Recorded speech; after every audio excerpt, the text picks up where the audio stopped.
আসসালামু আলাইকুম ভিউয়ার্স, সকলে ভালো আছেন, সুস্থ আছেন।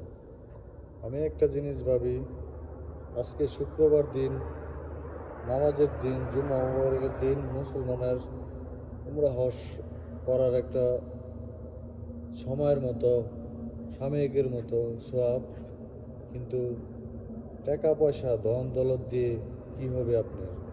যদি আল্লাহর কাম না করে যাইতে পারেন, যদি আল্লাহর হুকুম আকাম না করে যেতে পারেন, টাকা পয়সা ধন সম্পদ দিয়ে কি হবে?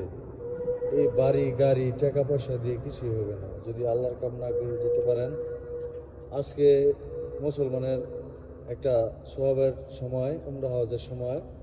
এখন নামাজে যাইতেছি আমরা, সকলের জন্য দোয়া করবেন, নামাজ পড়ে সকলে মিলেমিশে কাজ করবেন, কাজের জায়গায় মিলেমিশে কাজ করবেন, কর্মস্থল ঠিক রাখবেন, নামাজ পড়বেন, নামাজ পড়ে সকলের জন্য দোয়া করবেন। আর বেশি কিছু বলবো না। ভালো থাকবেন, সুস্থ থাকবেন, দোয়া করবেন আমার জন্য, আমি যেন আপনাদেরকে ভালো ভালো কথা উপহার দিতে পারি এবং বিনোদন দিতে পারি। আল্লাহ হাফেজ।